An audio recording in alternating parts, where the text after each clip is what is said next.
Welcome back. In the midst of all this talk of love, romance, and those Valentine's days of old, let's not forget that what was on the mind of most of us kids was just having fun. In those days of little or no money, most of us had to invent our own fun. John Patton got a lot of enjoyment out of a simple penny whistle. With the help of that whistle, John was always making sweet music. As a youngster growing up during the early and mid-1950s, one of my most treasured toys was a slide whistle that I got for my 3rd birthday. While I have absolutely no musical talent and a tin ear, I thought I was the world's greatest musician, sitting next to the attic window playing that slide whistle. I'd make a production out of puffing into that little toy, pushing and pulling on the slide rod, listening to the happy tunes I created. I'd play what sounded, at least to me, like Twinkle, Twinkle, Little Star, all aglow in a happy spirit, until my older brother Carl teased me, saying it sounded like a greased pig. I told him I didn't care. I liked it, and that he couldn't have my slide whistle. I tried to convince myself that he was jealous, while all the time I think I knew I was just blowing hot air. I'd even play along with the music on the radio, never quite matching the tempo, tone, or melody. In time, I either misplaced that old slide whistle, or maybe my brother misplaced it for me. But that didn't mark the end of my musical career. My father, seeing how unhappy I was without the slide whistle, replaced it with an ocarina, which he told me was also called a sweet potato for some unknown reason. The ocarina, which was made of a new material called high-impact plastic, had a small oval hole to blow into, and 5 or 6 other holes where I placed my fingers in combinations to produce the music. My lack of talent made for many a sour note, but that didn't deter me from enjoying my efforts. I liked the ocarina much more than that slide whistle, since the ocarina was really a musical instrument, where the slide whistle seemed like a toy. Songs could really be played on that sweet potato. In fact, it came with a small booklet with numbered charts showing which holes to cover for a half-dozen songs. My young age, coupled with my lack of ability, precluded any concert appearances, but I now could produce tones that, when haltingly strung together, my brother recognized as music. While I never got anywhere as good on my ocarina as Carl did on his trumpet, I played my fist-sized melody maker off and on for a goodly portion of my youth. Sometimes I tell myself I should try to find another ocarina, just for nostalgia's sake, and I have an idea that I might just do that. I played a clarinet in my school band for a year until my lack of talent got me drummed out, and later I played at playing a harmonica, but that ocarina holds a special place in my heart. I was always in a good mood when I made music with it, no matter how horrible my day had been. The halting refrains of "Mary Had a Little Lamb" was always music to my ears. While I don't harbor notions of late awakening musical genius, I have decided to renew my quest to locate a new ocarina. If the joy it provides me is just a glimmer of what I felt as a youngster, my hobbled journey into my second childhood may become more of a pleasant stroll down memory lane. John's fun came from a slide whistle. Jeanne Knape's fun came from a family of clothespin dolls. Then came a tragedy threatening to overwhelm both Jeanne's make-believe and real-life families. Join me and let's see what happened to a child's children. When I was growing up, dolls, blocks, wagons, board games, and other store-bought toys were only wishes. Because of medical problems that seemed to plague our family, a lack of money held a tight grip on us. Even though we didn't have store-bought toys, my 2 sisters, Connie and Carol, and I found plenty of things to play with. On my 8th birthday, my parents and sisters sat around the kitchen table and made me a family of clothespin dolls. Connie made one with short brown hair made out of yarn and dressed it in long skirts. Carol used yellow crochet thread and shortened the skirt. Mother created a grandma doll with wisps of white hair made from a cotton ball. Father used an ink pen to color dark hair, blue jeans, and other details on his doll.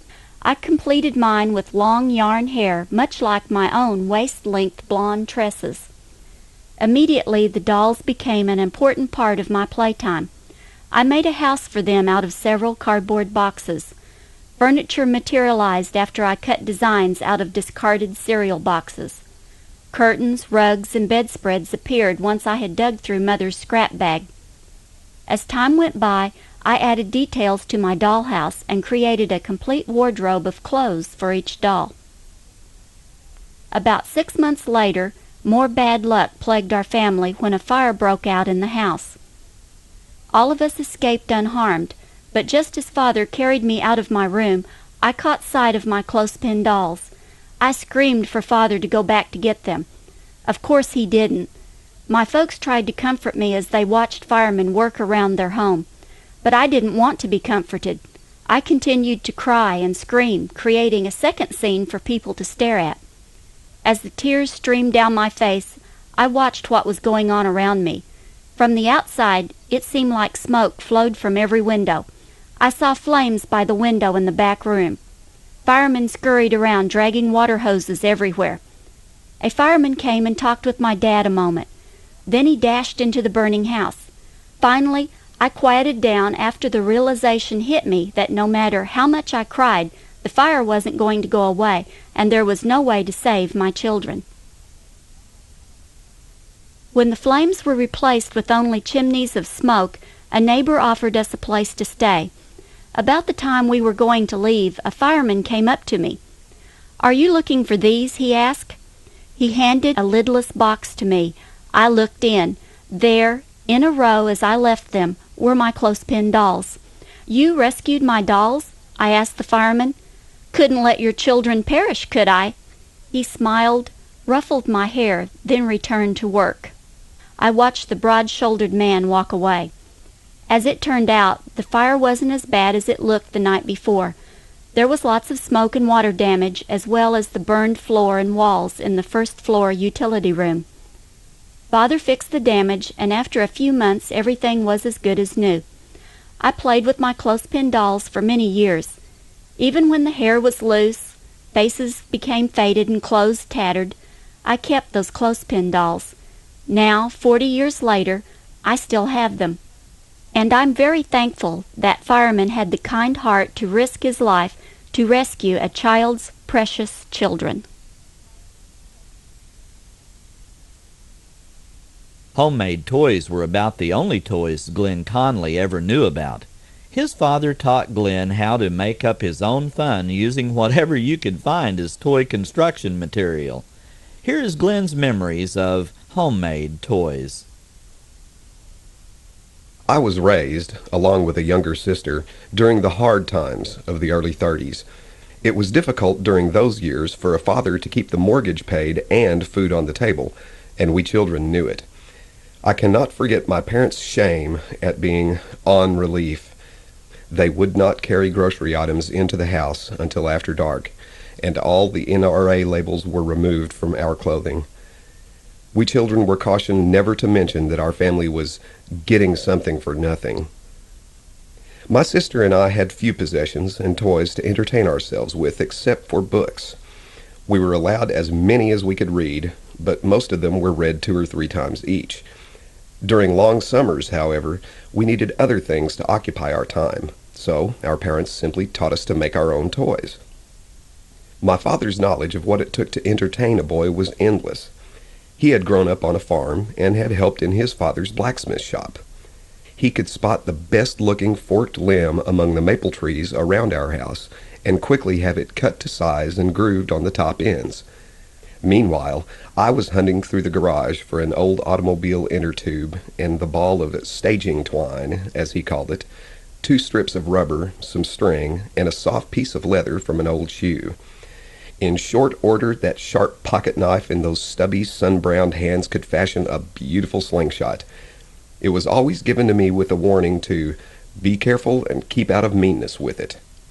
That meant don't let the rock hit your finger when shooting, and don't break any windows or fire at the neighbor's cat. There were also homemade bow and arrows, and a device called a sling, in which even a small boy could throw a fist-sized rock with terrific force but no real accuracy. I'll never understand how David slew Goliath with one of those contraptions. My mother lived in constant fear when I had one of these weapons. It usually ended up with her demanding that I turn it over to her because of some damage or some wound I'd inflicted. I'll bet that before I grew up, she had a dresser drawer full of those things. She would not destroy them. I would not ask for them, and Father kept building new ones.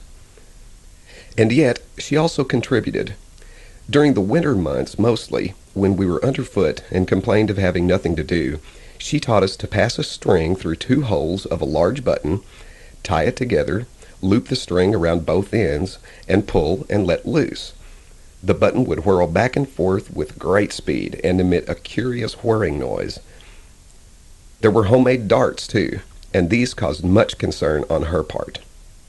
You took a kitchen match, a small needle, and a bit of newspaper. You pressed the needle eye first, carefully, into one end of the match, the black end, after it had been lit and blown out quickly. Then, with a razor blade or sharp knife, you slit the opposite end just once and inserted 2 pieces of paper about 1/2 inch by 1 inch in size. Bending these pieces of paper at right angles to each other gave the dart a tail stabilizer. They sailed beautifully and would stick in the furniture and walls almost as easily as the paper targets provided by Mom. Thus, her concern. Remember the round wafer of paraffin wax that was poured on top of a jar of homemade jelly? These were saved by my mother and used to make another toy. A hole was drilled in the center, and the wax was trimmed and flattened to fit the end of a large-sized spool from the sewing machine.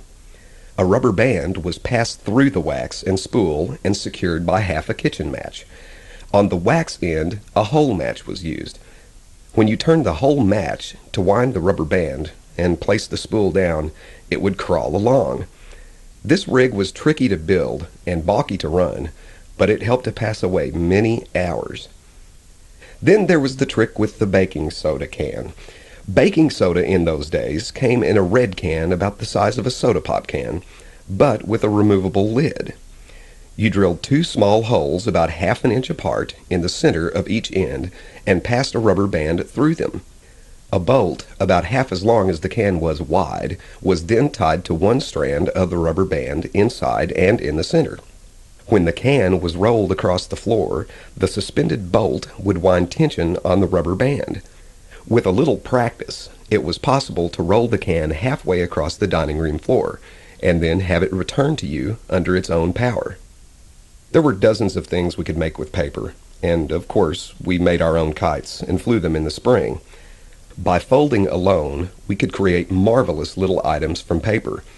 There were airplanes, curious boxes of different sizes, hats, trees, and who doesn't remember wrapping paper around a comb, and with it pressed to your lips, humming a tune? I believe an entire book could be written about homemade toys and curiosities.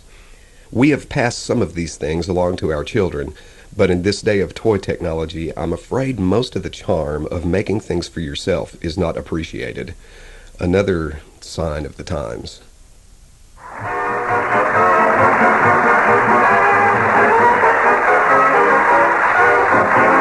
When I was just a tiny tot down in Tennessee, I kept my mammy on the spot, looking after me. I'd fool with this and fool with that, messing round about. And when I'd grab my pappy's hat, Mammy dear would shout, "Don't touch it, better leave it alone. Don't touch it, hey, hey, you'll catch it when Pappy gets home, if you don't mind what I say."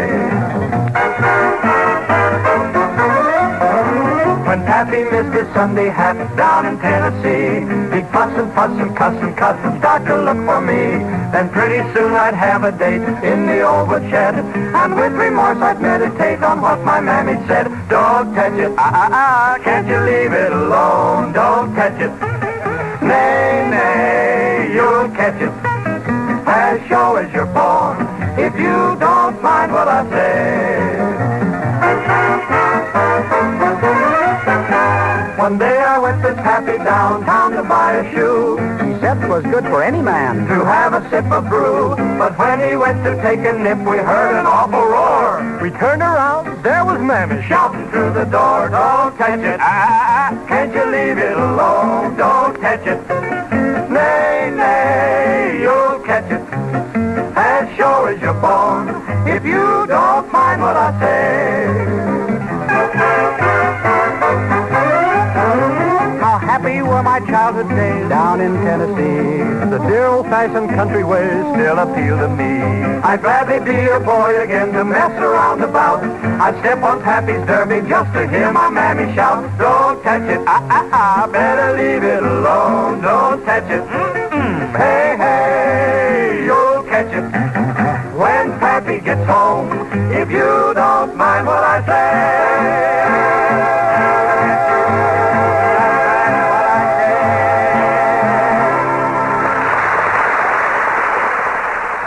That was the King's Men singing Don't Tetch It from the Fibber, McGee, and Molly show of February the 10th, 1942.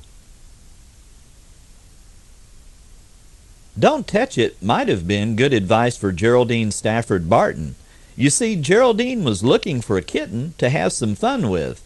That was before she picked on the wrong cat. All of my life, I have had a real fondness for cats. Perhaps because there are very few animals as devious as a cat.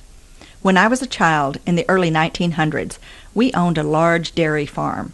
Dad kept a very nondescript old mother cat for a mouser, as he called it, to keep mice out of the feed bins. Every year she had kittens.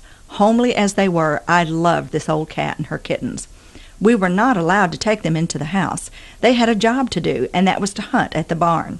Even the cats worked on our farm.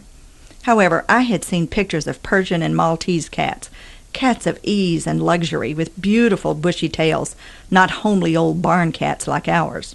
I was a child before television and radio, so never had seen the beautiful cats in cat food ads of today. We had never heard of prepared food in bags and cans for cats. It did not exist. My heart yearned for one of these really nice cats.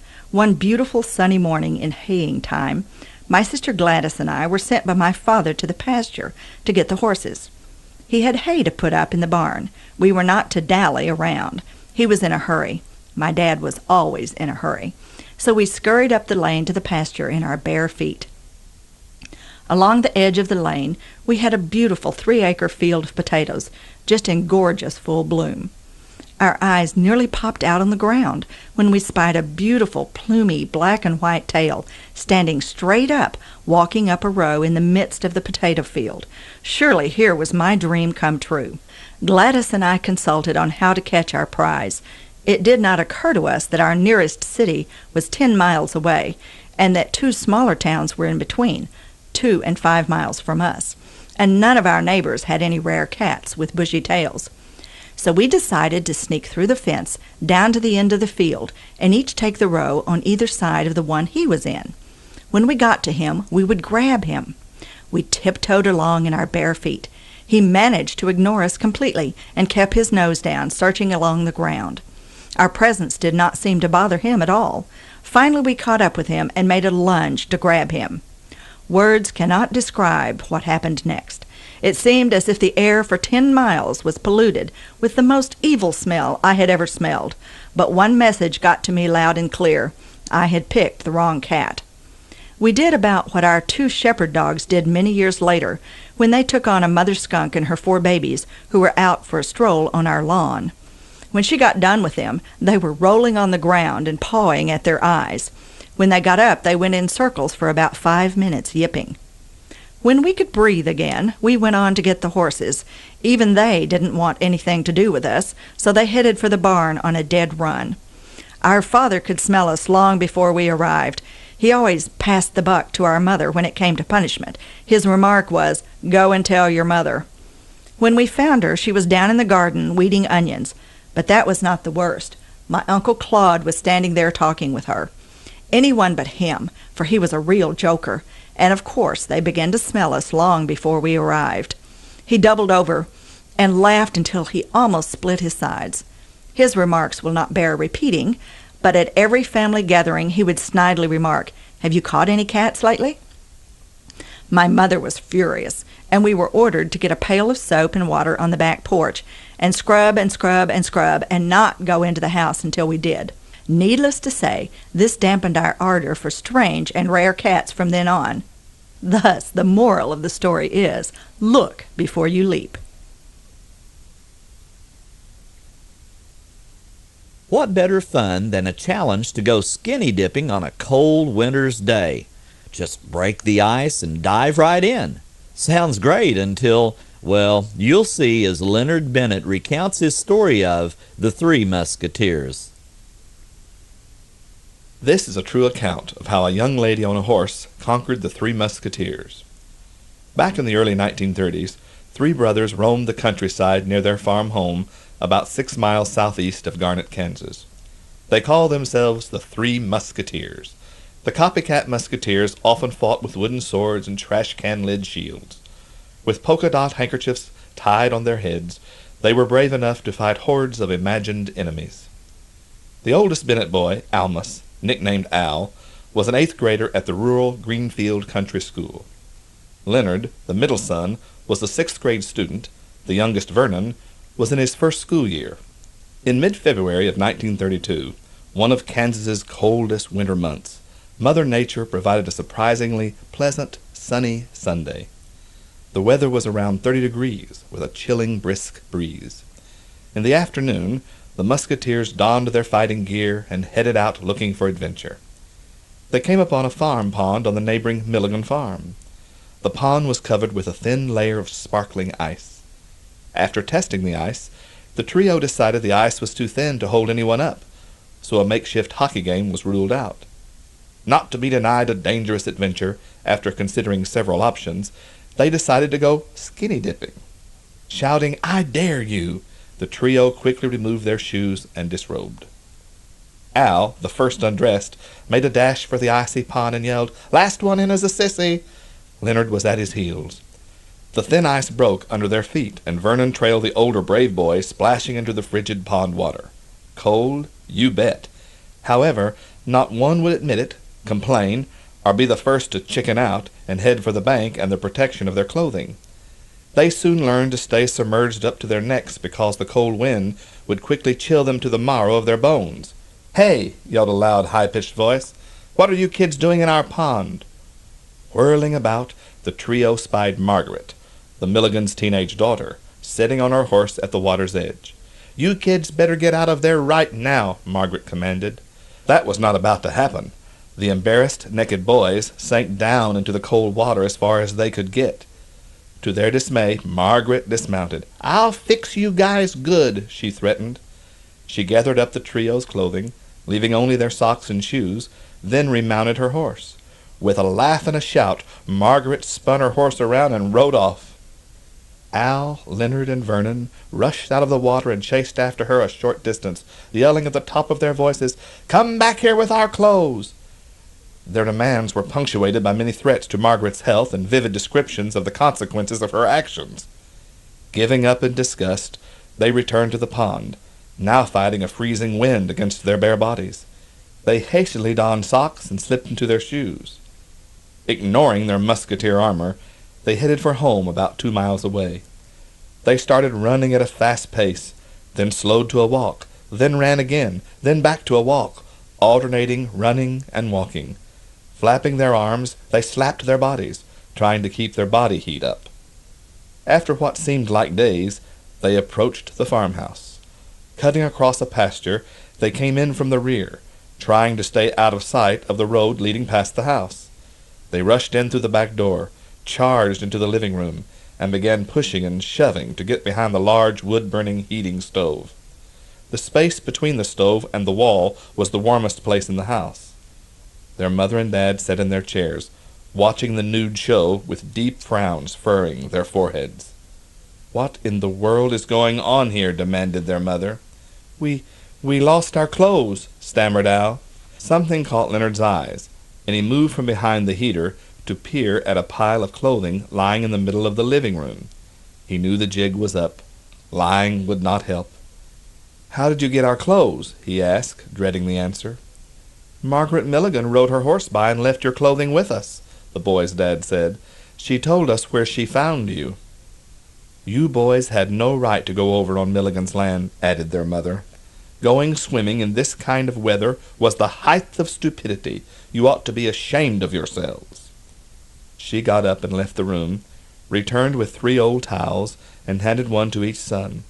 "Dry yourselves off good," she commanded. "Then we are going to have a serious talk." Silence surrounded the scene as the trio of defeated, dejected musketeers dried off and got dressed. Then they stood waiting for justice to be meted out. Finally their mother shook her head and said, "Well, we don't know just how to punish you. We talked it over before you got home, and are going to withhold punishment for now, because we are afraid you will catch cold, pneumonia, or worse, and might die. Right now, you boys, get into bed, cover yourselves up, and get warmed up," commanded their father. "We will deal with this later." After supper that evening, the 3 lads kept waiting for the axe to fall. It never did. After waiting 2 or 3 days, the boys did not get sick, and the matter was dropped. Both parents agreed that the humiliation of being caught naked by a girl, and all the trouble that followed, was enough punishment. The 3 musketeers never forgot the incident in which they were thoroughly bested by a teenage neighbor girl.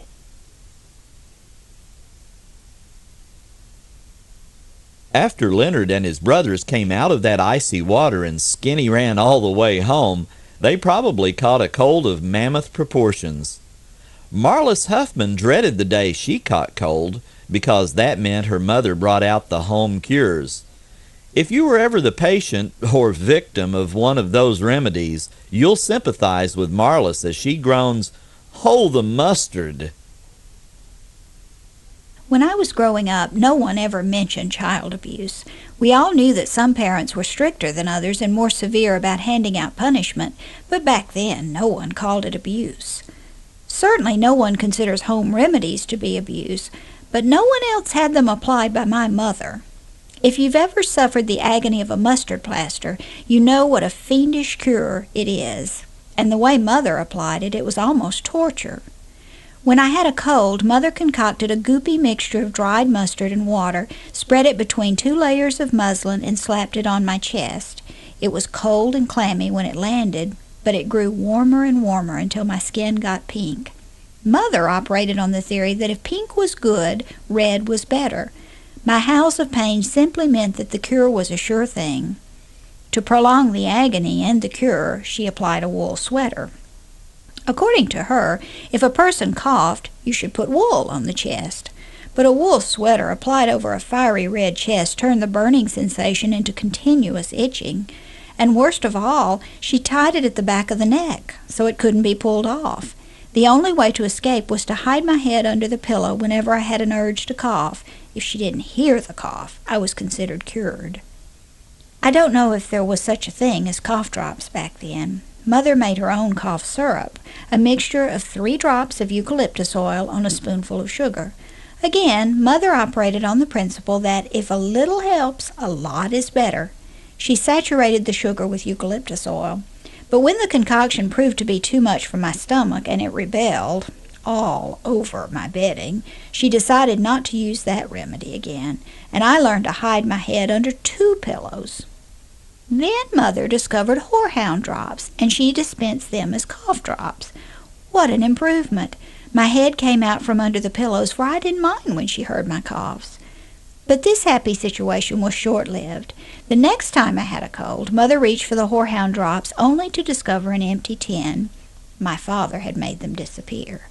When she reached again for the faithful old mustard plaster, my faith in adults failed me. Finally, some genius invented vapor rub. It eased my cold and made the mustard plasters disappear once and for all. The wool sweater was still there, but since my skin wasn't red and inflamed, it didn't itch half as much, and I had learned to work my fingers into the knots until the sweater came off during the night. To be fair, my mother was so worried that I might be hospitalized with pneumonia that she was overzealous about curing colds. Her remedies didn't kill me, but to this day I don't like mustard on anything, especially me.